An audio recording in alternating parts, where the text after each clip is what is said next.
ভূমিকা নিম্নলিখিত সংক্ষিপ্ত বইটি নোবেল চরিত্রের একটি দিক নিয়ে আলোচনা করে, জ্ঞান। আলোচিত পাঠগুলো বাস্তবায়ন করা একজন মুসলমানকে মহৎ চরিত্র অর্জনে সাহায্য করবে।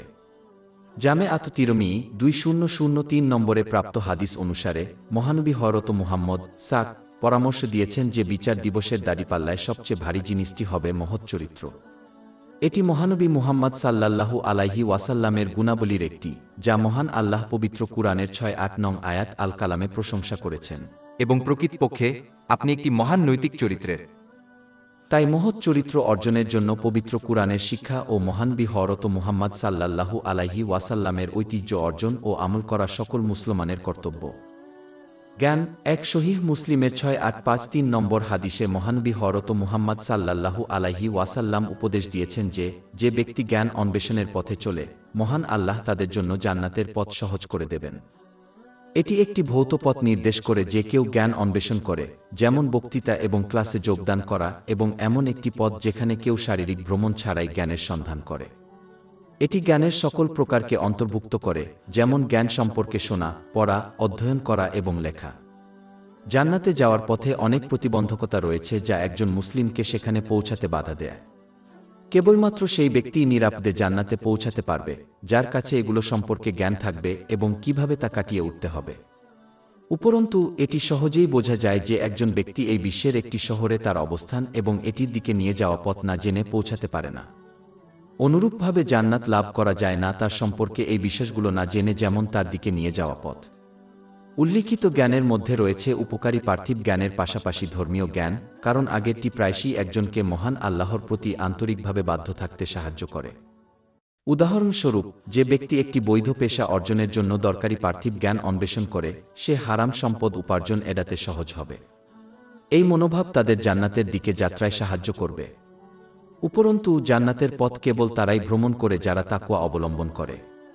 এর মধ্যে রয়েছে মহান আল্লাহর হুকুম পালন করা, তার নিষেধাজ্ঞা থেকে বিরত থাকা, মহানবী হযরত মুহাম্মদ সাল্লাল্লাহু আলাইহি ওয়াসাল্লামের ঐতিহ্য অনুযায়ী ধৈর্যের সাথে নিয়তির মুখোমুখি হওয়া। ধার্মিকতার মূল তাই ধর্মীয় জ্ঞান অর্জন ও তার উপর আমল করা। অধ্যায় 3-5 ফাতির, আয়াত 2-8। শুধুমাত্র তারাই আল্লাহকে ভয় করে, তার বান্দাদের মধ্যে যারা জ্ঞান রাখে। কিন্তু লক্ষণীয় গুরুত্বপূর্ণ বিষয় হল যে একজন মুসলিমের জ্ঞান অন্বেষণ এবং তার উপর কাজ করার উদ্দেশ্য হতে হবে মহান আল্লাহকে সন্তুষ্ট করা। যে ব্যক্তি জাগতিক কারণে ধর্মীয় জ্ঞান অন্বেষণ করে, যেমন প্রদর্শনের জন্য, তাকে জাহান্নামের সতর্ক করা হয়েছে যদি তারা আন্তরিকভাবে অনুতপ্ত হতে ব্যর্থ হয়। সুনানে ইবনে মাজাহ 253 নম্বরে পাওয়া একটি হাদিসে এ বিষয়ে সতর্ক করা হয়েছে। উপরন্তু একজন মুসলমানকে অবশ্যই তাদের জ্ঞানের উপর কাজ করার জন্য চেষ্টা করতে হবে, কারণ কর্ম ছাড়া জ্ঞানের কোনো মূল্য বা উপকার নেই। এটি সেই ব্যক্তির মতো যার নিরাপত্তার পথ সম্পর্কে জ্ঞান আছে কিন্তু সে তা গ্রহণ করে না এবং পরিবর্তে বিপদে পূর্ণ এলাকায় অবস্থান করে। এই কারণেই জ্ঞানকে 2 ভাগে ভাগ করা যায়। প্রথমটি হল যখন কেউ তাদের জ্ঞানের উপর আমল করে, যা তাকওয়া এবং মহান আল্লাহর আনুগত্য বৃদ্ধির দিকে নিয়ে যায়। দ্বিতীয়টি হল যখন কেউ তাদের জ্ঞানের উপর কাজ করতে ব্যর্থ হয়। এই প্রকার মহান আল্লাহর প্রতি কারো আনুগত্য বৃদ্ধি করবে না, প্রকৃতপক্ষে এটি কেবল তাদের অহংকার বৃদ্ধি করবে যে তারা অন্যদের থেকে শ্রেষ্ঠ, যদিও তারা এমন গাধার মতো যা বই বহন করে যা উপকারী নয়। অধ্যায় 6 আল জুমুয়াহ, আয়াত 5। অতঃপর তা গ্রহণ করেনি, তাদের জ্ঞানের উপর কাজ করেনি, এমন একটি গাধার মতো যে বিয়ের ভলিউম বহন করে। আলোচ্য প্রধান হাদিসে উল্লেখিত পরবর্তী বিষয় হল মসজিদে পবিত্র কুরআন অধ্যয়ন করে এবং তেলাওয়াত করে এমন একদল মুসলিম দ্বারা প্রাপ্ত আশীর্বাদ, যথা তাদের উপর প্রশান্তি ও রহমত অবতীর্ণ হবে, ফেরেশতারা তাদের ঘিরে থাকবে এবং মহান আল্লাহ তাদের স্বর্গীয় ফেরেশতাদের কাছে উল্লেখ করবেন। এটি পবিত্র কুরআন শেখার ও অধ্যয়নের ফজিলত নির্দেশ করে। প্রকৃতপক্ষে মহানবী হযরত মুহাম্মদ সাল্লাল্লাহু আলাইহি ওয়াসাল্লাম সহিহ বুখারী 5027 নম্বরে পাওয়া একটি হাদিসে ঘোষণা করেছেন যে সর্বোত্তম ব্যক্তি সেই যে পবিত্র কুরআন শিখে এবং অন্যকে শেখায়। এটা লক্ষ্য করা গুরুত্বপূর্ণ যে এর মধ্যে পবিত্র কুরআনের শিক্ষার উপর আমল করা অন্তর্ভুক্ত।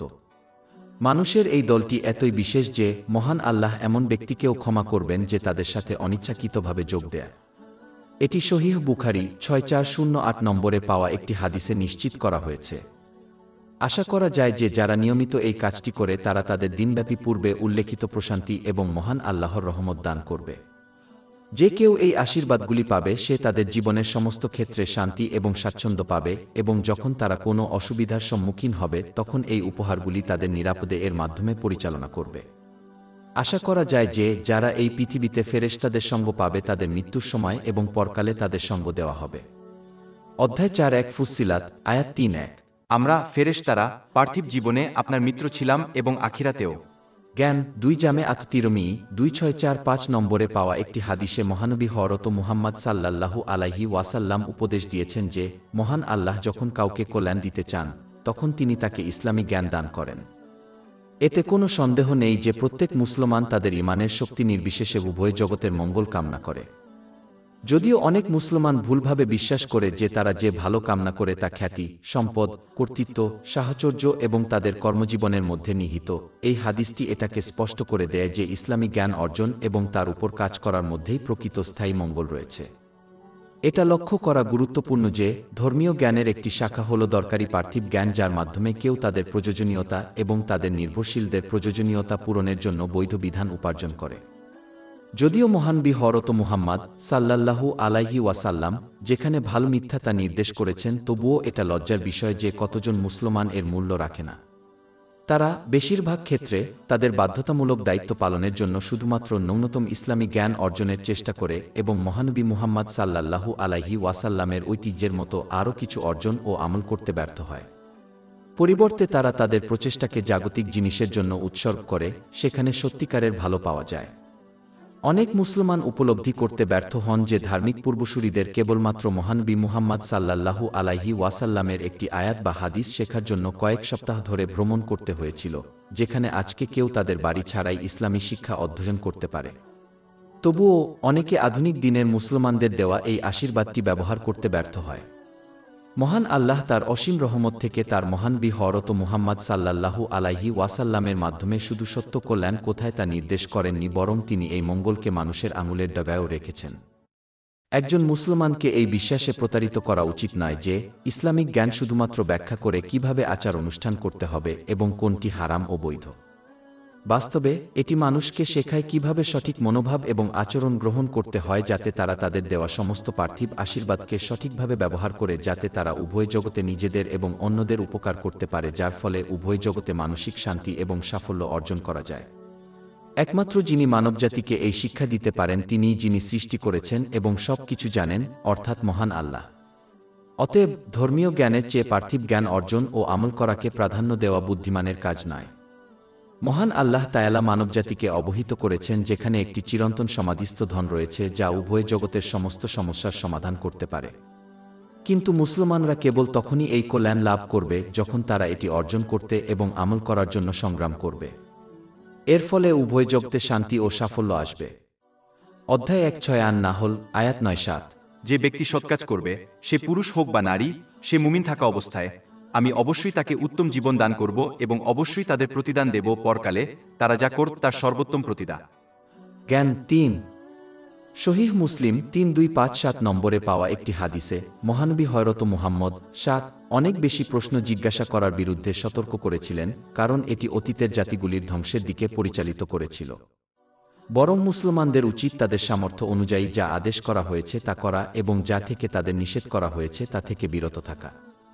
মুসলিমদের এই মানসিকতা অবলম্বন করা উচিত নয়, কারণ যাদের অনেক বেশি প্রশ্ন করার অভ্যাস আছে তারা প্রায়শই তাদের দায়িত্ব পালনে এবং উপকারী জ্ঞান অর্জনে ব্যর্থ হয়, কারণ তারা কম গুরুত্বপূর্ণ এবং কখনো কখনো অপ্রাসঙ্গিক তথ্য সম্পর্কে জিজ্ঞাসা এবং গবেষণা করতে ব্যস্ত থাকে। এই মানসিকতা একজন ব্যক্তিকে এই ধরনের বিষয় নিয়ে তর্ক করতে এবং বিতর্ক করতে অনুপ্রাণিত করতে পারে। দুর্ভাগ্যবশত এই মনোভাব আজ মুসলমানদের মধ্যে বেশ বিস্তৃত, কারণ তারা প্রায়শই তাদের বাধ্যতামূলক দায়িত্ব পালনে মনোনিবেশ না করে এবং মহানবী হযরত মুহাম্মদ সাল্লাল্লাহু আলাইহি ওয়াসাল্লামের প্রতিষ্ঠিত ঐতিহ্যের প্রতি মনোনিবেশ না করে বাধ্যতামূলক এবং কম গুরুত্বপূর্ণ বিষয় নিয়ে বিতর্ক করে সঠিকভাবে অর্থ তাদের সম্পূর্ণ শিষ্টাচার এবং শর্তাবলীর সাথে তাদের পূরণ করা। একজন মুসলিমের উচিত সেই বিষয়গুলো নিয়ে গবেষণা করা এবং জিজ্ঞাসা করা যা পার্থিব ও ধর্মীয় উভয় বিষয়েই বোঝার জন্য প্রাসঙ্গিক এবং গুরুত্বপূর্ণ, অন্যথায় তারা এই হাদিসে উল্লেখিত লোকদের পদাঙ্ক অনুসরণ করবে এবং তাদের নিজেদের জীবনকে আরও কঠিন করে তুলবে। কারো বিশ্বাসের ক্ষেত্রে প্রাসঙ্গিকতা নির্ধারণ করা হয় যে কিছু শেখার ফলে মহান আল্লাহর প্রতি তাদের আন্তরিক আনুগত্য বৃদ্ধি পাবে কিনা। যদি তা না হয় তবে তাদের এই জ্ঞানের অংশটি গবেষণা এবং শেখার জন্য তাদের সময় নষ্ট করা উচিত নয়।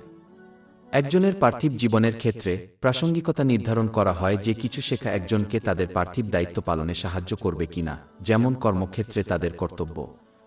যদি তা না হয় তবে তাদের এই জ্ঞানের অংশটি গবেষণা এবং শেখার জন্য তাদের সময় নষ্ট করা উচিত নয়। পরিশেষে একজনকে নিশ্চিত করতে হবে যে তারা মূল হাদিসে উল্লিখিত মানসিকতা থেকে দূরে থাকবে, বিশেষ করে যখন তারা ইসলামী শিক্ষাগুলি অধ্যয়ন করবে, কারণ একজন ব্যক্তি সহজেই জীবনের প্রতিটি ক্ষেত্রে মহান আল্লাহকে আন্তরিকভাবে আনুগত্য করার উপায় হতে পারে। ইসলামের উপর একাডেমিক অধ্যয়ন যা তাদের জীবন ও আচরণের উপর কোনো ব্যবহারিক প্রভাব ফেলে না। শেষোক্ত মনোভাব সহজেই গ্রহণ করা যেতে পারে যখন কেউ গবেষণা ও জ্ঞানের বিষয়ে অধ্যবসায় বজায় রাখে যা মহান আল্লাহর প্রতি তাদের আন্তরিক আনুগত্য বৃদ্ধি করবে না। এটিকে সহজেই এমন জ্ঞান হিসাবে চিহ্নিত করা যায় যা মহান আল্লাহ পবিত্র কুরআনে বলেননি এবং যা মহানবী মুহাম্মদ সাল্লাল্লাহু আলাইহি ওয়াসাল্লাম তার হাদিসে আলোচনা করেননি। নির্দেশনার এই দুটি সূত্রে আলোচনা করা হয়নি এমন সমস্ত ধর্মীয় জ্ঞান অপ্রাসঙ্গিক এবং তাই উভয় জগতে শান্তি ও সাফল্যের জন্য একজনকে গাইড করার প্রয়োজন নেই। প্রয়োজন হলে এই দুই সূত্রে হেদায়েত নিয়ে আলোচনা করা যেত। অতএব নির্দেশের দুটি উৎসের মধ্যে নিহিত যে কোন ধর্মীয় জ্ঞান প্রাসঙ্গিক এবং তা অবশ্যই গবেষণা ও কাজ করতে হবে, অন্যান্য সমস্ত ধর্মীয় জ্ঞান এড়িয়ে চলতে হবে। জ্ঞান 4 সুনানে ইবনে মাজাহ 253 নম্বরে পাওয়া একটি হাদিসে মহানবী হযরত মুহাম্মদ সাল্লাল্লাহু আলাইহি ওয়াসাল্লাম সতর্ক করেছেন যে ব্যক্তি আলেমদের দেখানোর জন্য, অন্যের সাথে তর্ক করার জন্য বা নিজের প্রতি দৃষ্টি আকর্ষণ করার জন্য ধর্মীয় জ্ঞান অর্জন করে সে ধ্বংস হয়ে যাবে। জাহান্নামে যদিও পার্থিব এবং ধর্মীয় উভয় বিষয়েই সমস্ত কল্যাণের ভিত্তি হল জ্ঞান, মুসলমানদের অবশ্যই বুঝতে হবে যে জ্ঞান তখনই তাদের উপকার করবে যখন তারা প্রথমে তাদের উদ্দেশ্য সংশোধন করবে। অর্থ তারা মহান আল্লাহকে সন্তুষ্ট করার জন্য জ্ঞান অর্জন ও তার উপর আমল করার চেষ্টা করে।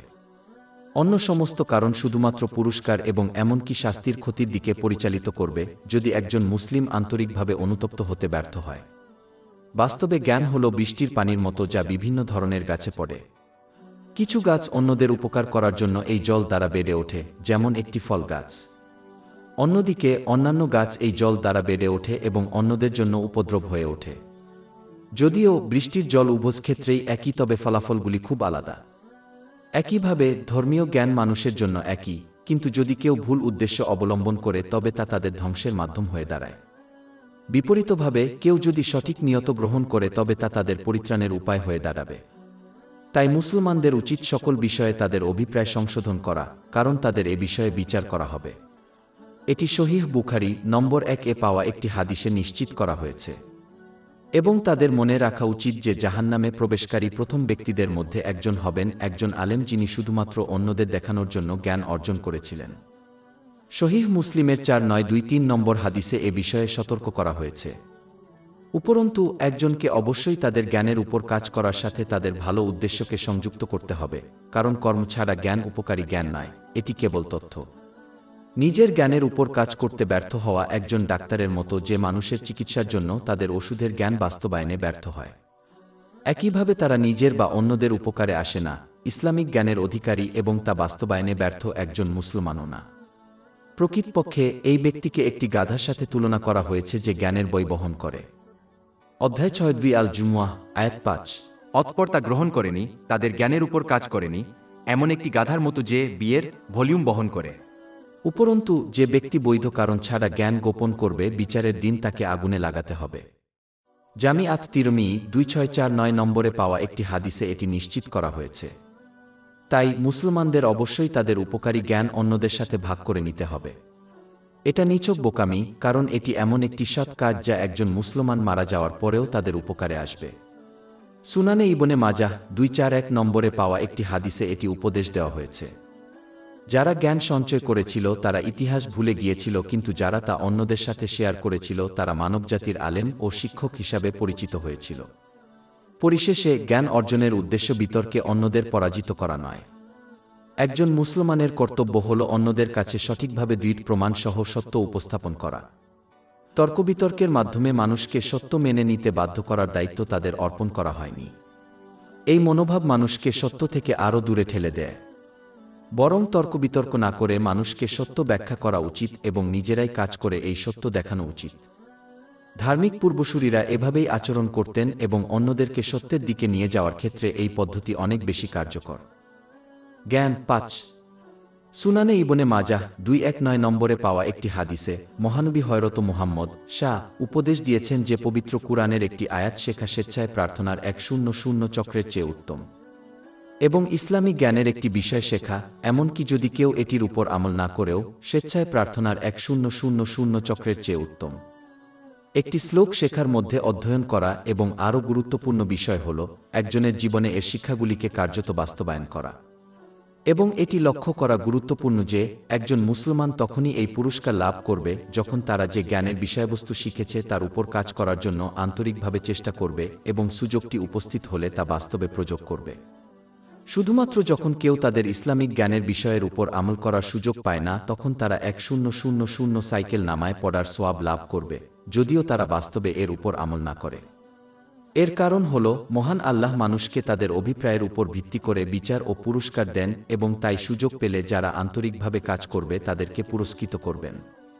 এটি সহিহ বুখারী নং ১৪৭ এ প্রাপ্ত একটি হাদিসে নিশ্চিত করা হয়েছে। পরিশেষে আলোচ্য প্রধান হাদিস দ্বারা ইঙ্গিত করা হয়েছে যে জ্ঞান অর্জন ও তার উপর আমল করা স্বেচ্ছাসেবী ইবাদতের চেয়ে অনেক শ্রেয়। এর কারণ হল সংখ্যাগরিষ্ঠ মুসলমান আরবি ভাষা বোঝে না এবং তাই তারা মহান আল্লাহর উপাসনা করার জন্য যে ভাষা ব্যবহার করে তা বোঝে না বলে ইতিবাচক উপায়ে আল্লাহর প্রতি তাদের আচরণ ও আনুগত্য উন্নত করার সম্ভাবনা কম।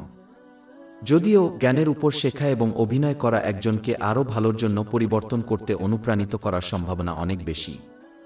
এই কারণেই কিছু মুসলমান স্বেচ্ছায় ইবাদত করে কয়েক দশক অতিবাহিত করে, তবুও আল্লাহ মহান বা মানুষের প্রতি তাদের আচরণ সামান্যতম উন্নতি করে না। এটি এখন পর্যন্ত কর্মের সেরা কোর্স নয়। উপরন্তু কেউ তাদের দৈনন্দিন কাজকর্মে মহান আল্লাহর ইবাদত বা আনুগত্য করতে পারে না এবং জ্ঞান ছাড়া মানুষের অধিকার সঠিকভাবে পূরণ করতে পারে না। অজ্ঞ ব্যক্তি না বুঝেই পাপ করবে, কারণ তারা জানে না কোনো কাজগুলোকে পাপ বলে গণ্য করা হয়। একজন অজ্ঞ ব্যক্তি প্রায়শই তাদের পূর্ণ শর্ত এবং শিষ্টাচারের সাথে ভালো কাজ করতে ব্যর্থ হয়, তাই তাদের অনেক স্বেচ্ছাসেবী ইবাদত ঘাটতি হবে। অথচ জ্ঞানীরা হয়তো কম ভালো কাজ করবে, কিন্তু তারা সেগুলো সঠিকভাবে করবে যাতে অজ্ঞ উপাসকের চেয়ে বেশি সোয়াব পাওয়া যায়। জ্ঞান ৬ ইমাম মুনজারির সচেতনতা ও আশঙ্কা ২৫২০ নম্বরে পাওয়া একটি হাদিসে মহানবী হযরত মুহাম্মদ শাহ একজন সৌভাগ্যবান ব্যক্তির বৈশিষ্ট্য সম্পর্কে পরামর্শ দিয়েছেন। প্রথম বৈশিষ্ট্য হল তারা তাদের দরকারি জ্ঞানের উপর কাজ করে। জ্ঞান তখনই উপকারী যখন কেউ এর উপর কাজ করে, অন্যথায় এটি এমন কিছু যা বিচারের দিনে তাদের বিরুদ্ধে সাক্ষ্য দেবে।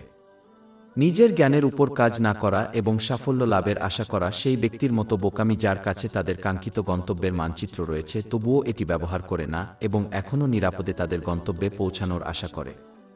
জ্ঞানের উভয় দিক পূরণ করা মুসলমানদের জন্য অত্যাবশ্যক। প্রথমটি হল এটি একটি নির্ভরযোগ্য উৎস থেকে লাভ করা এবং দ্বিতীয়টি হল মহান আল্লাহর সন্তুষ্টির জন্য আন্তরিকভাবে এর উপর আমল করা।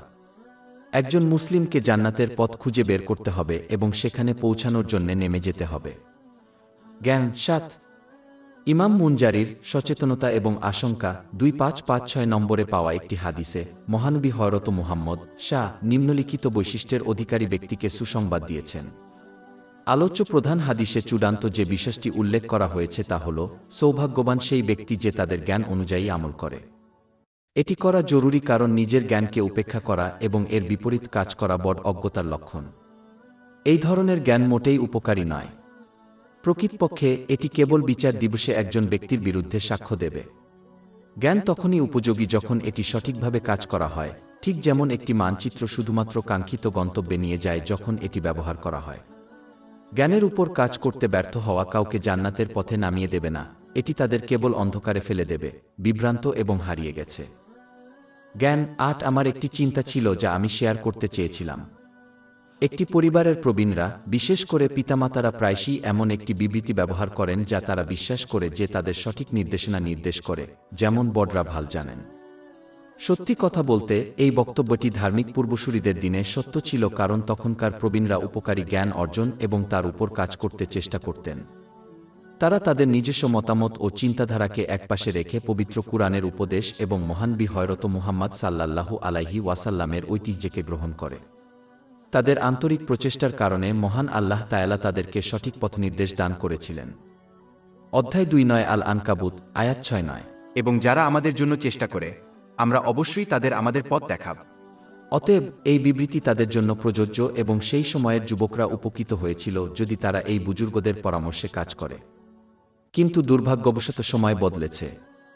এই দিন এবং যুগে বেশিরভাগ প্রবীণরা উপকারী জ্ঞানের সন্ধান করে না বা তার উপর কাজ করে না, বরং বেশিরভাগই তাদের সাংস্কৃতিক অনুশীলনের উপর কাজ করে, যার বেশিরভাগ ক্ষেত্রেই ইসলামী শিক্ষার ভিত্তি নেই। তারা উপকারী জ্ঞান থেকে পলায়ন করে এবং তৈরি করা সাংস্কৃতিক অনুশীলনের উপর ভিত্তি করে এই শিক্ষাগুলিতে খুব সন্তুষ্ট। এই অজ্ঞতার কারণে প্রবীণরা এখন কখনো সঠিক আবার কখনো ভুল। অতএব বিবৃতি প্রবীণরা ভাল জানেন আর প্রযোজ্য নয়। এটা মনে রাখা গুরুত্বপূর্ণ যে এর অর্থ এই নয় যে একজন মুসলমানকে তাদের প্রবীণদের উপেক্ষা করা বা অসম্মান করা উচিত, কারণ এটি সম্পূর্ণরূপে ইসলামের শিক্ষার পরিপন্থী। এর পরিবর্তে তাদের উচিত সঠিক উপকারী জ্ঞান অর্জনের জন্য চেষ্টা করা, তাদের বয়োজ্যেষ্ঠদের সহ অন্যদের পরামর্শ শোনা এবং তারপর এমন একটি পছন্দ করা যা তাদের সমস্ত বিষয়ে ইসলাম নির্দেশ করে, যদিও তা অন্যদের মতামতের বিপরীত হয়। একজন মুসলমানের উচিত তাদের গুরুজনদের অন্ধভাবে অনুসরণ করা উচিত নয়, কারণ এটি বেশিরভাগ ক্ষেত্রেই তাদের ইসলামের শিক্ষা থেকে দূরে নিয়ে যাবে। অধ্যায় 6 আল আনাম, আয়াত 116। আর যদি তুমি পৃথিবীর অধিকাংশ লোকের আনুগত্য কর, তবে তারা তোমাকে আল্লাহর পথ থেকে বিচ্যুত করবে। তারা অনুমান ব্যতীত অনুসরণ করে না এবং তারা ভ্রান্ত ধারণা ছাড়া কিছুই নয়। অন্যদের বিশেষ করে বড়দের প্রতি শ্রদ্ধা বজায় রেখে এটি করা সম্ভব। মুসলমানরা যদি এটা করে তাহলে হয়তো এমন একটা দিন আসবে যখন এই বক্তব্য আবারও সত্য হবে। জ্ঞান নয়। আমার একটি চিন্তা ছিল যা আমি শেয়ার করতে চেয়েছিলাম। মুসলমানরা প্রায়শই মহান আল্লাহ থেকে সংযোগ বিচ্ছিন্ন বোধ করার বিষয়ে অভিযোগ করে, যদিও তারা ধর্মীয় সমাবেশে যোগ দেয় এবং ধর্মীয় বক্তৃতা শোনে। এর একটি প্রধান কারণ হল তারা ভুল মনোভাব গ্রহণ করেছে যা ধার্মিক পূর্বসূরিদের মনোভাবের সাথে সাংঘর্ষিক। তারা বৈধ বিনোদনের জন্য এসব কাজে অংশ নেয়। তারা মহান আল্লাহর প্রতি তাদের আনুগত্য বাড়ানোর জন্য তার আদেশ পালন করে, তার নিষেধাজ্ঞা থেকে বিরত থেকে এবং ধৈর্যের সাথে ভাগ্যের মোকাবিলা করার জন্য উপকারী জ্ঞানের অন্বেষণ এবং কাজ করার ইচ্ছা পোষণ করে না, যা মহান আল্লাহর নৈকট্যের দিকে নিয়ে যায়। এটি ছিল সাত পূর্বসূরিদের মনোভাব যারা তাদের সমস্ত কর্মকাণ্ডে শুধুমাত্র মহান আল্লাহর নৈকট্য কামনা করতেন। কেউ সঠিক মনোভাব নিয়ে কাজ করছে কিনা তা নির্ধারণ করার একটি ভালো উপায় হল কার্যকলাপে অংশ নেওয়ার পরে নিজেকে মূল্যায়ন করা। যদি তারা দরকারি জ্ঞান অর্জন করে বা দরকারি জ্ঞানের কথা স্মরণ করিয়ে দেয় যা তাদের মহান আল্লাহর প্রতি তাদের আনুগত্য বাড়াতে অনুপ্রাণিত করে, তবে এটি কার্যকর। যদি তা না হয় তবে হয় ধর্মীয় সমাবেশ বা বক্তৃতার দোষ রয়েছে বা শ্রোতার উদ্দেশ্যের ত্রুটি রয়েছে। কোনোভাবেই তারা ধর্মীয় সমাবেশ বা বক্তৃতার মূল উদ্দেশ্য পূরণ করেনি। একজন মুসলমানের এমন জমায়েত এবং বক্তৃতাগুলি এড়িয়ে চলা উচিত যা বিনোদনের উপর বেশি মনোনিবেশ করে, যেমন গল্প বলা যা ভিড়কে মুগ্ধ করতে পারে কিন্তু তাদের মধ্যে কোনো উপকারী শিক্ষা নেই। সঠিক নিয়তে সঠিক মজলিসে যোগদানের মাধ্যমেই একজন মুসলিম মহান আল্লাহর নৈকট্য অর্জন করতে পারে। অন্যথায় তারা কেবল বিনোদনের সমাবেশে অংশ নিচ্ছে যা তাদের চরিত্রের উন্নতি করবে না এবং মহান আল্লাহর আনুগত্য ও নৈকট্য বৃদ্ধি করবে না। জ্ঞান 1-0। আমার একটি চিন্তা ছিল যা আমি শেয়ার করতে চেয়েছিলাম। মুসলমানদের জন্য এটা বোঝা গুরুত্বপূর্ণ যে তাদের পার্থিব জ্ঞান যতই থাকুক না কেন তাদের ধর্মীয় জীবনে সফলতা অর্জনের জন্য যথেষ্ট নয়। যদিও ইসলামের শিক্ষা অনুসারে দরকারি পার্থিব জ্ঞান অর্জন প্রশংসনীয়, কারণ এটি একজনের জন্য, তাদের নিজের এবং তাদের নির্ভরশীলদের জন্য এখনও বৈধ বিধান পাওয়ার একটি দুর্দান্ত উপায়, তবুও তাদের ধর্মীয় জীবনের মাধ্যমে নিরাপদে পরিচালিত করার জন্য এটি যথেষ্ট নয়।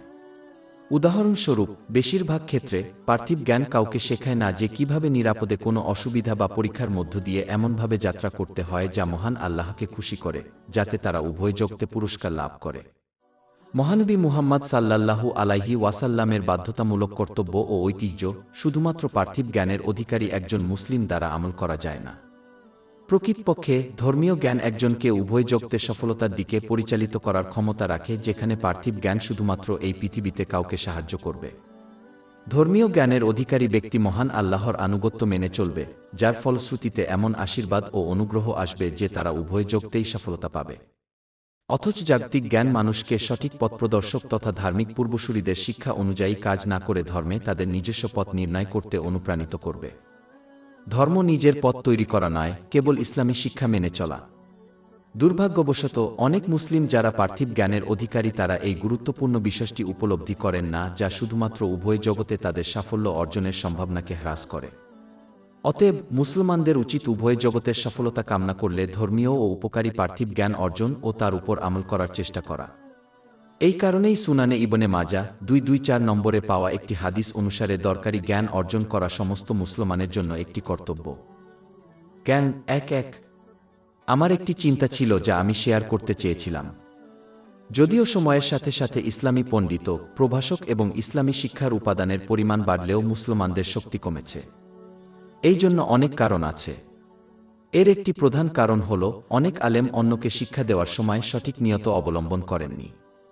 শুধুমাত্র মহান আল্লাহর সন্তুষ্টির জন্য শিক্ষা দিয়ে নেককার পূর্বসূরিদের পদাঙ্ক অনুসরণ না করে তারা জনপ্রিয়তা এবং পার্থিব জিনিস লাভের মতো অন্যান্য কারণে শিক্ষা দিয়েছেন। উদাহরণস্বরূপ, তারা প্রায়শই সমাবেশ এবং ইভেন্টগুলির স্পটলাইটে থাকার চেষ্টা করে এবং এমন একটি আসন নিয়ে সন্তুষ্ট হয় না যা একদিকে তারা পরিবর্তে একটি কেন্দ্রীয় আসন চায়। যখন তাদের অভিপ্রায় এইরূপ হয়, মহান আল্লাহ তাদের বক্তৃতার ইতিবাচক প্রভাব দূর করে দেন এবং তাই তাদের শ্রোতাদের উপর তাদের ইতিবাচক প্রভাব কম থাকে। আরেকটি কারণ হল শ্রোতাদের উদ্দেশ্য সঠিক নয়। তারা বক্তৃতাগুলিতে অংশ নেয় না আল্লাহর সন্তুষ্টির জন্য এবং উন্নতির জন্য পরিবর্তিত হয়, তার পরিবর্তে অনেকে শুধুমাত্র একটি সঙ্গীত কনসার্টের মতো আধ্যাত্মিক উচ্চতার সন্ধানে বক্তৃতা দেয়। তারা সংস্কার নয়, বিনোদন চায়। তারা দাবি করে নিজেদের খুশি করে যে তারা এখনও অনেক ইভেন্ট এবং সমাবেশে যোগ দিয়ে ইসলামী শিক্ষার উপর কাজ করার জন্য কঠোর পরিশ্রম করছে, কারণ তাদের মনোভাবের কারণে তারা যে পাঠ শুনেছে তার উপর কাজ করে তারা ভালোভাবে পরিবর্তিত হয় না। তারা বিশ্বাস করে যে শুধুমাত্র শ্রবণই মহান আল্লাহকে খুশি করার জন্য এবং সফল হওয়ার জন্য যথেষ্ট। এই কারণেই কেউ কেউ কয়েক দশক ধরে বক্তৃতা দেয়, তবুও উন্নতির জন্য মোটেও পরিবর্তন হয় না। অবশেষে অনেক আলেম যা প্রচার করেন তার উপর আমল করতে ব্যর্থ হন। উদাহরণস্বরূপ, তারা অন্যদেরকে একত্রিত হতে শেখায়, তবুও তারা অন্যান্য পণ্ডিতদের থেকে সংযোগ বিচ্ছিন্ন হয়ে যায় এবং অন্যান্য পণ্ডিত ও প্রতিষ্ঠানকে ভালোভাবে সাহায্য করতে ব্যর্থ হয়, কারণ তারা ভয় করে যে তারা যদি তা করে তবে তারা ভুলে যাবে।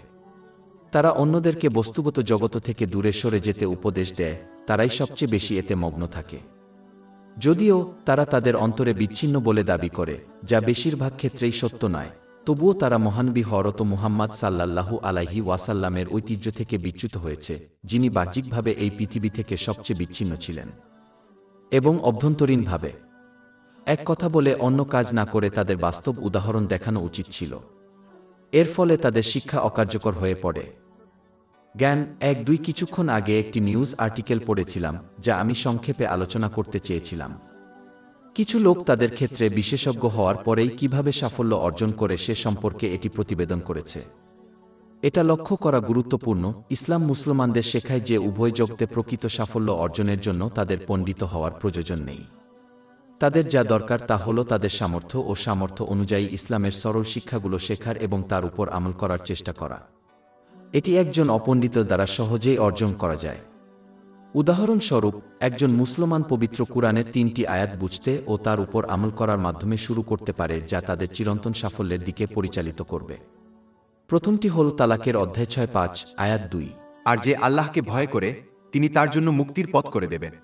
এই আয়াত অনুসারে একজন মুসলমানকে তাদের জীবনের সকল ক্ষেত্রে সঠিক দিক নির্দেশনা ও সাফল্যের নিশ্চয়তা দেওয়া হয়েছে, যতক্ষণ না তারা মহান আল্লাহর নির্দেশ পালন করে, তার নিষেধাজ্ঞা থেকে বিরত থাকে এবং মহানবী মুহাম্মদ এর রেওয়ায়ত অনুযায়ী ধৈর্যের সাথে ভাগ্যের মুখোমুখি হয়।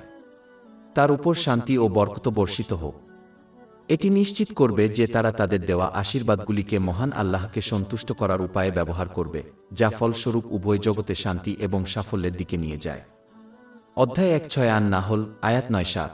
যে ব্যক্তি সৎকাজ করবে, সে পুরুষ হোক বা নারী, সে মুমিন থাকা অবস্থায়, আমি অবশ্যই তাকে উত্তম জীবন দান করব এবং অবশ্যই তাদের প্রতিদান দেব পরকালে, তারা যা করত তার সর্বোত্তম প্রতিদান। পরবর্তী আয়াতটি আল বাকারা 216 নম্বর অধ্যায়ে পাওয়া যায়। কিন্তু সম্ভবত আপনি একটি জিনিস ঘৃণা করেন এবং এটি আপনার জন্য ভালো, এবং সম্ভবত আপনি একটি জিনিস পছন্দ করেন এবং এটি আপনার জন্য খারাপ, আর আল্লাহ জানেন, অথচ তোমরা জান না। এই আয়াতটি একজন মুসলিমকে তাদের জীবনে যে সমস্ত অসুবিধার সম্মুখীন হতে পারে তা কাটিয়ে উঠতে সাহায্য করে। একজন মুসলিমকে অবশ্যই বুঝতে হবে প্রতিটি পরিস্থিতির পেছনে অনেক উপকারী জ্ঞান রয়েছে যা তাৎক্ষণিকভাবে দৃশ্যমান নয়।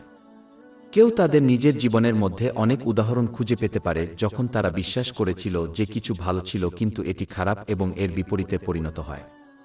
অতএব তাদের উচিত ধৈর্য সহকারে প্রতিটি অসুবিধা সহ্য করা, অভিযোগ এড়ানো এবং মহান আল্লাহর প্রতি তাদের আনুগত্য বজায় রাখা, পরিস্থিতি তাদের জন্য সর্বোত্তম জেনে, যদিও তারা তাদের পিছনের প্রজ্ঞাগুলি লক্ষ্য না করে। চূড়ান্ত আয়াতটি আল বাকারাহ 286 নম্বর অধ্যায়ে পাওয়া যায়। আল্লাহ কোনো আত্মাকে তার সামর্থ্য ব্যতীত ভার দেন না। এই আয়াতটি মুসলমানদের স্মরণ করিয়ে দেয় যে তাদের কোনো অসুবিধা বা বাধ্যবাধকতা পূরণ করতে হবে না, তা সহ্য করার বা পূরণ করার শক্তির বাইরে নয়। এই উপলব্ধি অধৈর্যতা দূর করে এবং অসুবিধার সম্মুখীন হলে হতাশা দূর করে এবং অলসতা কাটিয়ে উঠতে এবং আল্লাহ মহান এবং সৃষ্টির প্রতি তাদের কর্তব্য পালনের শক্তি দিয়ে অনুপ্রাণিত করে। ইসলাম সহজ অথচ সুদূরপ্রসারী পাঠ শেখায় যা মুসলমানদের অবশ্যই অধ্যয়ন ও আমল করতে হবে। কিন্তু এই পাঠগুলির জন্য একজনকে সফল ফলাফল অর্জনের জন্য একজন পণ্ডিত হওয়ার প্রয়োজন হয় না। অনেক পার্থিব জিনিসের বিপরীতে যার জন্য একজন ব্যক্তিকে সফলতা পাওয়ার আগে একজন বিশেষজ্ঞ হতে হয়।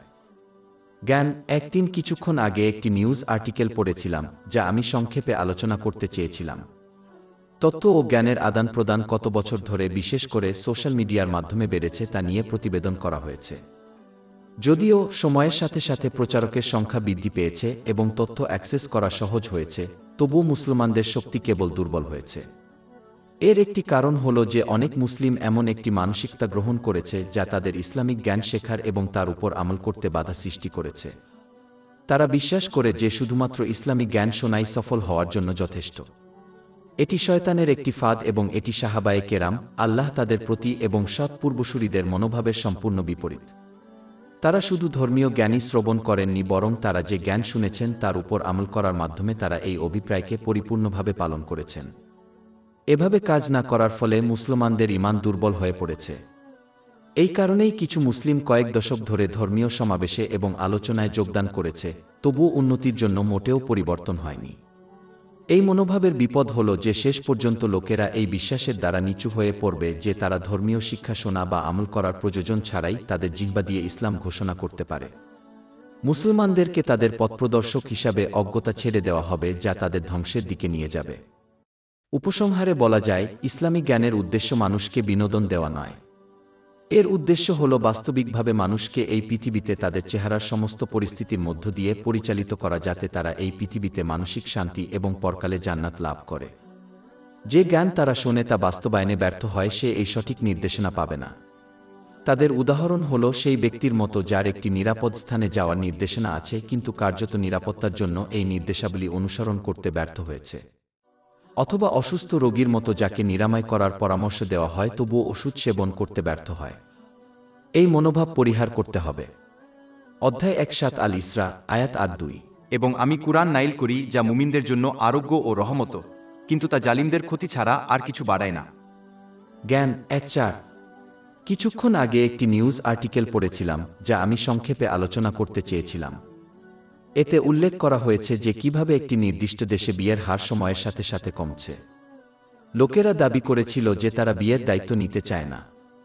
যদি একজন ব্যক্তি চাকরির অফারটি তার সাথে যুক্ত তথ্য, যেমন চাকরির দায়িত্ব, তাদের বেতন এবং অফার করা কোনো বীমা না জেনেই গ্রহণ করেন, তাহলে এই ব্যক্তিকে অন্যদের দ্বারা একেবারে পাগল বলে চিহ্নিত করা হবে। একজন বুদ্ধিমান ব্যক্তি কখনই এই গুরুত্বপূর্ণ বিবরণ না জেনে চাকরির প্রস্তাব গ্রহণ করবেন না। তবুও অনেক লোক তাদের সাথে সংযুক্ত দায়িত্ব সম্পর্কে জ্ঞান না রেখে নির্দিষ্ট দায়িত্ব পালন করতে মরিয়া। উদাহরণস্বরূপ, এই লোকেরা বিয়ে করার জন্য মরিয়া, তবুও তাদের স্বামী বা স্ত্রীর দায়িত্ব ও কর্তব্য এবং প্রতিটি পত্নীর অধিকার কী সে সম্পর্কে তাদের খুব কম বা কোনো জ্ঞান নেই। সাম্প্রতিক বছরগুলিতে মুসলিমদের মধ্যে বিবাহবিচ্ছেদের হার আকাশচুম্বী হওয়ার এটি একটি বড় কারণ। একইভাবে এই ধরনের লোকেরা সন্তান ধারণের জন্য মরিয়া, তথাপি তাদের সন্তান লালন পালনের দায়িত্ব, যেমন পিতামাতা এবং সন্তানদের অধিকার সম্পর্কে খুব কম বা কোনো জ্ঞান নেই। আবার সাম্প্রতিক বছরগুলোতে কারাগারে মুসলিম যুবকদের সংখ্যা ব্যাপকভাবে বেড়ে যাওয়ার এটি একটি বড় কারণ। দম্পতিদের সন্তান আছে কিন্তু তাদের সঠিক উপায়ে মানুষ করতে ব্যর্থ হয়। তারা কিভাবে পারে যখন তারা তা করার জ্ঞান রাখে না?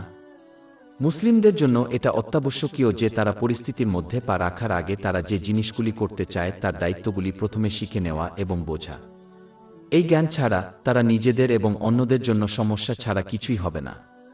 একইভাবে তারা দায়িত্ব না জেনে চাকরির প্রস্তাব গ্রহণ করে না, তাদের অন্য দায়িত্বগুলি গ্রহণ করা উচিত নয় যা একটি পার্থিব কাজের চেয়ে কঠিন, যেমন বিবাহ জড়িত দায়িত্বগুলি না জেনে। জ্ঞান 1.5 কিছুক্ষণ আগে একটি নিউজ আর্টিকেল পড়েছিলাম যা আমি সংক্ষেপে আলোচনা করতে চেয়েছিলাম।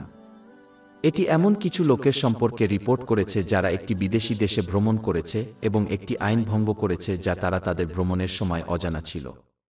এটা বোঝা গুরুত্বপূর্ণ যে বিখ্যাত বিবৃতি অজ্ঞতা আনন্দ হল বিশেষ করে ধর্মীয় বিষয় এবং পরকালের ক্ষেত্রে সত্য নয়। দুর্ভাগ্যবশত কিছু মুসলিম বিশ্বাস করে যে তারা একটি ইসলামী নিয়ম জানে না বলেই তারা এটি মেনে চলা থেকে অব্যাহতি পেয়েছে এবং মহান আল্লাহ তাদের এর জন্য জবাবদিহি করবেন না। এটি একটি খারাপ প্রকারের অজ্ঞতা, কারণ মহান আল্লাহ স্পষ্ট করে দিয়েছেন যে এখানে কোনো অজুহাত নেই এবং মুসলমানদের অবশ্যই ইসলামের শিক্ষাগুলি শিখতে হবে এবং তার উপর কাজ করতে হবে। প্রকৃতপক্ষে মহানবী হযরত মুহাম্মদ সাল্লাল্লাহু আলাইহি ওয়াসাল্লাম সুনানে ইবনে মাজাহ 224 নং হাদিসে পাওয়া এটাকে সকল মুসলমানের জন্য কর্তব্য বলে ঘোষণা করেছেন। অজ্ঞতাকে একটি গ্রহণযোগ্য অজুহাত বলে বিশ্বাস করা শয়তানের ফাঁদ এবং ইসলাম সম্পর্কে জ্ঞান অর্জনের প্রয়োজন নেই। একটি সরকার যদি এই অজুহাত গ্রহণ না করে তাহলে মহান আল্লাহর কাছে কিভাবে আশা করা যায়? ঠিক যেমন একজন ব্যক্তি যিনি দায়িত্ব গ্রহণ করেন তার সাথে সংযুক্ত নিয়মগুলি জানার আশা করা হয়, যেমন একজন লাইসেন্সপ্রাপ্ত ড্রাইভার হওয়া, যে ইসলামকে তাদের ধর্ম হিসাবে গ্রহণ করে তার সাথে সম্পর্কিত নিয়মগুলি শেখার জন্য দায়ী। অতএব মুসলমানদের অবশ্যই অজ্ঞতা পরিহার করতে হবে, কারণ এটি তাদের এই দুনিয়ায় কোনো উপকারে আসবে না এবং এটি অবশ্যই তাদের পরকালে সাহায্য করবে না। অধ্যায় 6 আল আনাম আয়াত 149। বলুন, আল্লাহর কাছে সবচেয়ে চূড়ান্ত যুক্তি আছে। জ্ঞান 1.6 একটি মহান বিভ্রান্তি যা মানুষকে মহান আল্লাহর আনুগত্য করতে বাধা দেয় তা হল অজ্ঞতা। এটা যুক্তি দেওয়া যেতে পারে যে এটি প্রতিটি পাপের উৎপত্তি, কারণ যে ব্যক্তি সত্যই পাপের পরিণতি জানে সে কখনই সেগুলি করবে না। এটি সত্যিকারের উপকারী জ্ঞানকে বোঝায়, যা এমন জ্ঞান যার উপর কাজ করা হয়। প্রকৃতপক্ষে সমস্ত জ্ঞান যার উপর আমল করা হয় না তা উপকারী জ্ঞান নয়। যে ব্যক্তি এই আচরণ করে তার উদাহরণ পবিত্র কুরআনে এমন একটি গাধা হিসাবে বর্ণনা করা হয়েছে যা জ্ঞানের বই বহন করে যা কোনো উপকারে আসে না। অধ্যায় 6 আল জুমুয়াহ আয়াত 5। অতঃপর তা গ্রহণ না করা, জ্ঞানের উপর আমল না করা, এমন একটি গাধার মতো যে বিয়ের পরিমাণ বহন করে।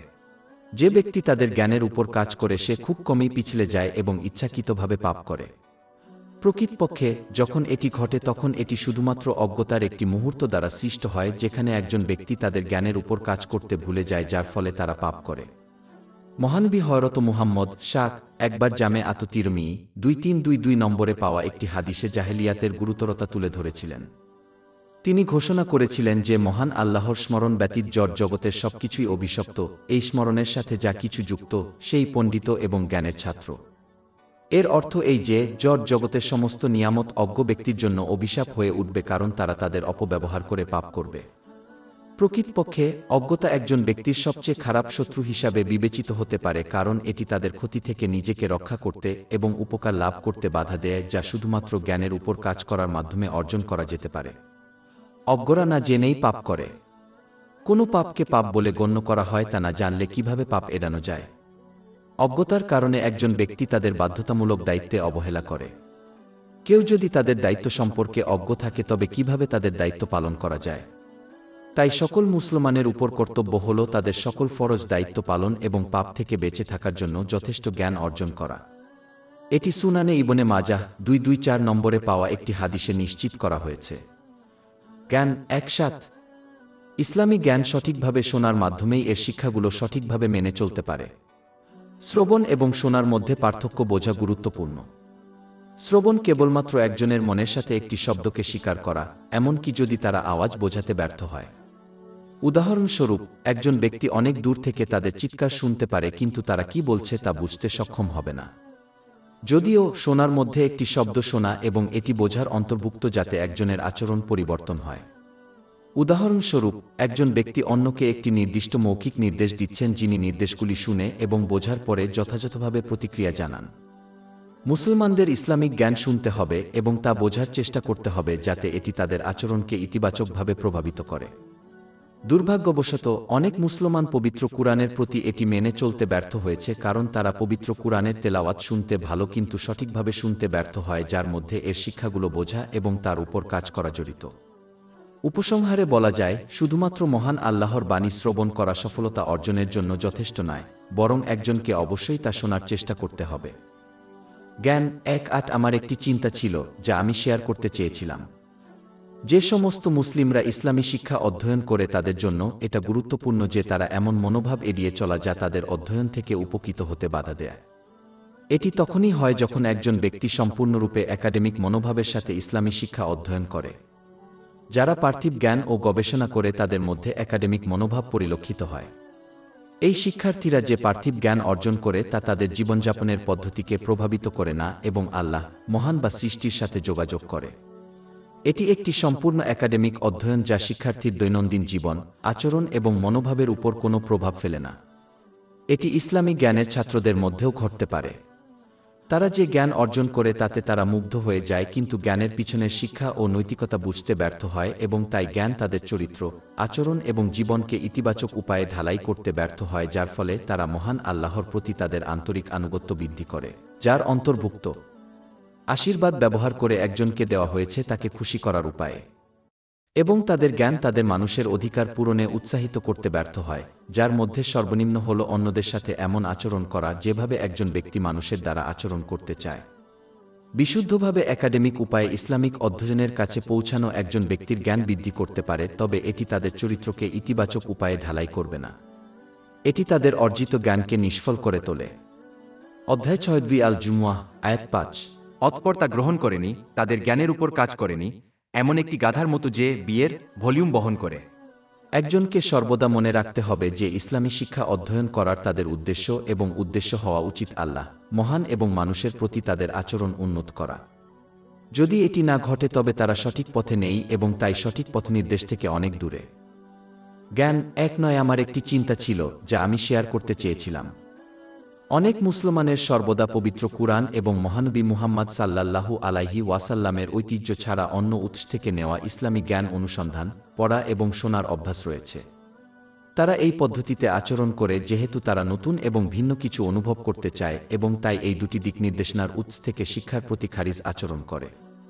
কিন্তু তারা বুঝতে ব্যর্থ হয় যে উভয় জগতের মানসিক শান্তি ও সাফল্যের চাবিকাঠি এই দুই নির্দেশনার সূত্র বোঝা এবং তার উপর কাজ করার মধ্যে নিহিত।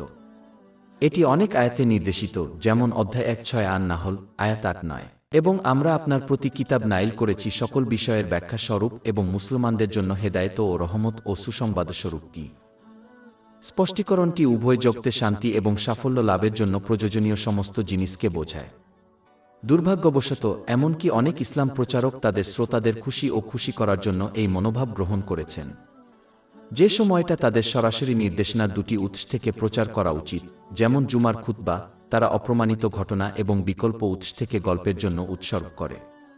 উপরন্তু বিকল্প উৎস থেকে জ্ঞানের সন্ধান করা অযাচিত এবং ভুল জ্ঞান শেখার এবং কাজ করার দিকে পরিচালিত করতে পারে, কারণ অন্যান্য উৎস থেকে নেওয়া এই গল্প এবং ঘটনাগুলির অনেকগুলিই সত্য নয় এবং বানোয়াট হয়েছে, এবং এই গল্পগুলির অনেকগুলি অপ্রাসঙ্গিক জ্ঞান এবং বিষয়গুলির সাথে মোকাবিলা করে যা বিচারের দিনে প্রশ্ন করা হবে না।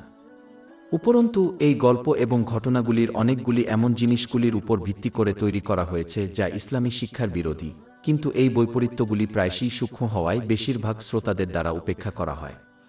উদাহরণস্বরূপ, এই গল্পগুলি প্রায়শই একজনের আধ্যাত্মিক শিক্ষকের সম্পূর্ণ এবং প্রশ্নাতীত আনুগত্যের বিষয়টিকে ঠেলে দেয়, যদিও এটি এমন কিছু নয় যা সাহাবীগণ, আল্লাহ তাদের প্রতি সন্তুষ্ট হতে পারেন, একে অপরের সাথে করেছিলেন, এমনকি সঠিকভাবে পরিচালিত খলিফাদের সময়েও।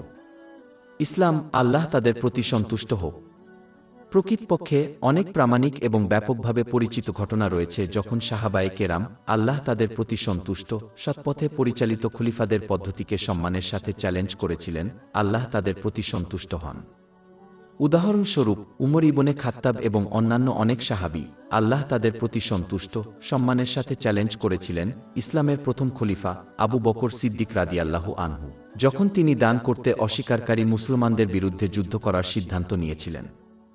বাধ্যতামূলক দাতব্য। যদিও আবু বকর সিদ্দিক রাদিয়াল্লাহু তাআলা আনহু তার সিদ্ধান্তে সঠিক ছিলেন, অন্য সাহাবায়ে কেরামও তাকে অন্ধভাবে অনুসরণ করেননি। পরিবর্তে তারা সম্মানের সাথে তার সিদ্ধান্তে আপত্তি জানিয়েছিল যতক্ষণ না তিনি তাদের কাছে তার সিদ্ধান্তটি স্পষ্ট করেন। সহিহ মুসলিমের 1-2-4 নম্বর হাদিসে এ বিষয়ে আলোচনা করা হয়েছে। সম্পূর্ণ এবং প্রশ্নাতীত আনুগত্য শুধুমাত্র মহান আল্লাহ এবং তার ঐশিদিক নির্দেশিত মহানবী হযরত মুহাম্মদ এর জন্য। উপসংহারে বলা যায়, একজন মুসলমানের বুঝতে হবে যে নির্দেশনার দুটি উৎসের উপর শিক্ষা গ্রহণ এবং কাজ করা উভয় জগতে শান্তি ও সাফল্যের দিকে নিয়ে যায়। প্রকৃতপক্ষে তারা যত বেশি হেদায়েতের এই দুটি উৎসের জন্য নিজেদেরকে উৎসর্গ করবে, ততই তাদের জন্য প্রজ্ঞা ও বোঝাপড়ার দ্বার উন্মুক্ত হবে। তাই অনির্ভরযোগ্য ও অপ্রমাণিত উৎস থেকে সঠিক দিক নির্দেশনা ও ইসলামী জ্ঞান অনুসন্ধানের প্রয়োজন নেই। এটাই ছিল সাহাবায়ে কেরামের মনোভাব। আল্লাহ তাদের প্রতি সন্তুষ্ট হতে পারেন এবং এটাই সফলতার একমাত্র পথ। অধ্যায় 2 আল আনকাবুত, আয়াত 6। যারা আমাদের পথে সংগ্রাম করে, আমরা অবশ্যই তাদের আমাদের পথে পরিচালিত করব, আর আল্লাহ অবশ্যই সৎকর্মশীলদের সাথে আছেন। জ্ঞান 2 আমার একটি চিন্তা ছিল যা আমি শেয়ার করতে চেয়েছিলাম। জাগতিক বা ধর্মীয় জ্ঞান অর্জনের জন্য প্রচেষ্টা করা যা একজনকে মহান আল্লাহকে মানতে সাহায্য করবে, ইসলামে প্রশংসনীয়। দুর্ভাগ্যবশত মুসলমানদের মধ্যে অনেক সম্প্রদায় তাদের সন্তানদের, বিশেষ করে তাদের মেয়েদের, শিক্ষার প্রতি উৎসাহিত করতে ব্যর্থ হয়, কারণ তারা দাবি করে যে তারা সহজভাবে বিয়ে করবে, সন্তান ধারণ করবে এবং গৃহবধূ মা হিসেবে বসবাস করবে।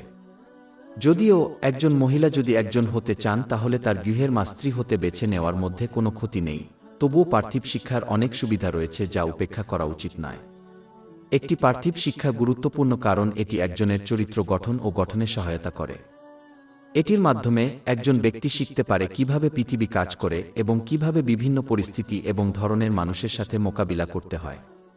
এই সমস্ত জিনিসগুলি একজন মুসলিম মহিলাকে জীবনের বিভিন্ন পরিস্থিতির মুখোমুখি হতে বাধ্য করতে সাহায্য করবে।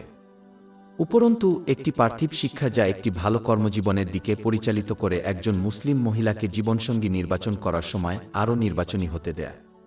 অন্যদিকে একজন অশিক্ষিত মহিলার পছন্দের স্বাধীনতা সবসময় কম থাকবে। আরও নির্বাচনী হওয়ার ফলে একজন মুসলিম নারীকে ইসলামের শিক্ষা অনুযায়ী উপযুক্ত জীবনসঙ্গী বেছে নেওয়ার অনুমতি দেবে, যে তার অধিকার পূরণ করবে। পার্থিব শিক্ষার ফলে অন্যরা তাকে আরও বেশি সম্মান করে, যেমন তার স্বামী। যাকে বেশি সম্মান করা হয় তার সাথে অন্যরা ভালো আচরণ করতে বাধ্য। অবশেষে একজন শিক্ষিত মুসলিম মহিলা যার পেশা আছে সে তার স্বামীর মতো অন্য সবার থেকে আর্থিকভাবে স্বাধীন হয়ে যায়। এর ফলে অন্যরা তাকে আরও বেশি সম্মান করবে এবং এটি তার স্বামীর দ্বারা তার প্রতি অবিচার করার সম্ভাবনা কমিয়ে দেবে, কারণ একজন স্ত্রী তার স্বামীর দ্বারা দুর্ব্যবহার করার একটি প্রধান কারণ হল যখন সে জানে যে সে তার উপর সম্পূর্ণ নির্ভরশীল। অনেক ক্ষেত্রে যদি অপব্যবহার খুব বেশি হয়, তাহলে একজন অশিক্ষিত মহিলা তার নিপীড়নকারী স্বামীর কাছ থেকে দূরে চলে যাওয়ার সম্ভাবনা অনেক কম, কারণ সে তার উপর সম্পূর্ণ নির্ভরশীল। সে তার বাবা মায়ের দ্বারাও দূরে সরে যেতে পারে, কারণ তারা তার এবং তার সন্তানদের যত্ন নেওয়ার সামর্থ্য রাখে না। এটা প্রায়ই মুসলিম সম্প্রদায়ের মধ্যে ঘটে। অন্যদিকে মুসলিম মহিলা শিক্ষিত হলে তিনি তার স্বামীকে ছেড়ে নিজের কর্মজীবনের মাধ্যমে নিজের এবং তার সন্তানদের ভরণপোষণের জন্য উপযুক্ত আর্থিক অবস্থানে রয়েছেন। এর মানে এই নয় যে তাকে তার স্বামীকে তুচ্ছ বিষয় নিয়ে ছেড়ে দেওয়া উচিত, কারণ এটি শিশুসুলভ এবং ইসলাম দ্বারা সমালোচিত। কিন্তু এর মানে হল যে একটি পার্থিব শিক্ষা একজন নারীকে আর্থিক স্বাধীনতা দেয়, যা বিবাহের সমস্যার মুখোমুখি হওয়ার সময় অত্যাবশ্যক, যেমন বিবাহবিচ্ছেদ। এগুলি কেবলমাত্র কিছু কারণ যার কারণে মুসলমানদের নিজেদের জন্য একটি পার্থিব শিক্ষা অর্জন করা এবং পরবর্তী প্রজন্মকে এটি করতে উৎসাহিত করা গুরুত্বপূর্ণ। জ্ঞান 2 আমার একটি চিন্তা ছিল যা আমি শেয়ার করতে চেয়েছিলাম। পবিত্র কুরআনের নিম্নোক্ত আয়াতে মহান আল্লাহ এমন একটি মানসিকতার সমালোচনা করেছেন যা অতীতের জাতিগুলো গ্রহণ করেছিল, যা বর্তমানে মুসলিম জাতি গ্রহণ করেছে। অধ্যায় 2 আল মুমিনুন, আয়াত 5-3। কিন্তু তারা, লোকেরা, তাদের ধর্মকে তাদের মধ্যে ভাগে ভাগ করেছে, সম্প্রদায়ে, প্রতিটি দল যা আছে তাতে আনন্দ করছে। যদি কেউ মুসলিম জাতিকে পর্যবেক্ষণ করে, তবে তারা অগণিত চিন্তাধারা ও সম্প্রদায়ের মধ্যে এই মনোভাব দেখতে পাবে। প্রত্যেকে দৃঢ়ভাবে বিশ্বাস করে যে তারা ফেরেশতাদের পক্ষে রয়েছে এবং অনেক ক্ষেত্রে তারা অন্যান্য সম্প্রদায় এবং চিন্তাধারার সমালোচনা ও নিন্দা করে। তারা তাদের মতবাদে কোনো সন্দেহের লক্ষণ ছাড়াই তাদের ব্যাখ্যা এবং ইসলামের বোঝার সাথে সম্পূর্ণরূপে সন্তুষ্ট। এতগুলি বিভিন্ন চিন্তাধারা পর্যবেক্ষণ করা অদ্ভুত, তবুও তাদের সকলেই পুরোপুরি নিশ্চিত যে তারা একাই সঠিক পথে রয়েছে। এই মনোভাব মানুষের দ্বারা গৃহীত হওয়ার প্রধান কারণগুলির মধ্যে একটি হল ভুল আনুগত্যের কারণে। সাহাবায়ে কেরামের পদাঙ্ক অনুসরণ না করে আল্লাহ তাদের প্রতি সন্তুষ্ট, যাদের আনুগত্য আল্লাহ মহান এবং তার নবী মুহাম্মদ সাল্লাল্লাহু আলাইহি ওয়াসাল্লাম ব্যতীত অন্য কারো প্রতি ছিল না। তাদের পরবর্তী লোকেরা তাদের আনুগত্য করেছিল, তাদের চিন্তাধারা এবং তাদের প্রবীণরা সবকিছুর উপরে। এমনকি যদি তারা মনে করে যে অন্য একটি চিন্তাধারা থেকে নেওয়া একটি ইসলামিক ধারণাটি আরও সঠিক বলে মনে হয়েছিল, তবুও তারা এটিকে প্রত্যাখ্যান করেছিল এবং পরিবর্তে তাদের নিজস্ব চিন্তাধারার দ্বারা প্রস্তাবিত ব্যাখ্যা অনুসরণ করেছিল, কেবল অন্ধ আনুগত্যের কারণে। যেহেতু মানুষ নিখুঁত নয়, তাদের ইসলামী শিক্ষার ব্যাখ্যা কখনই পুরোপুরি নিখুঁত হবে না। অতএব কোনো চিন্তাধারা, যা তাদের প্রবীণদের দেওয়া ব্যাখ্যার উপর নির্ভর করে, সম্পূর্ণরূপে নিখুঁত হতে পারে না। যে ব্যক্তি আল্লাহ মহান এবং তার পবিত্র নবী মুহাম্মদ সাল্লাল্লাহু আলাইহি ওয়াসাল্লামের প্রতি অনুগত, তিনি এই সত্যকে চিনতে পারবেন এবং তাই যে কোন চিন্তাধারা থেকে ইসলামী শিক্ষার সর্বোত্তম ব্যাখ্যা গ্রহণ করবেন। মুসলমানদের অবশ্যই অন্ধ আনুগত্য এবং অন্ধ অনুসরণ এড়িয়ে চলতে হবে, কারণ এটি বিপদগামী হতে পারে এবং এটি ইসলামের পথের বিরোধিতা করে। অধ্যায় 1-2 ইউসুফ, আয়াত 108। বলুন, এটাই আমার পথ, আমি অন্তর্দৃষ্টি সহকারে আল্লাহর দিকে আহ্বান জানাই, আমি এবং যারা আমার অনুসরণ করে। পরিবর্তে ইসলামিক জ্ঞানের সর্বোত্তম ব্যাখ্যাকে গ্রহণ করে এবং কাজ করার মাধ্যমে আল্লাহ মহান এবং তার পবিত্র নবী মুহাম্মদ সাল্লাল্লাহু আলাইহি ওয়াসাল্লামের প্রতি তাদের আনুগত্য বজায় রাখতে হবে, তা নির্বিশেষে যেই থেকে এসেছে। সমস্ত প্রশংসা বিশ্বজগতের পালনকর্তা আল্লাহর জন্য এবং শান্তি ও বরকত বর্ষিত হোক তার শেষ রাসূল মুহাম্মদ, তার সম্ভ্রান্ত পরিবার এবং সাহাবীদের উপর।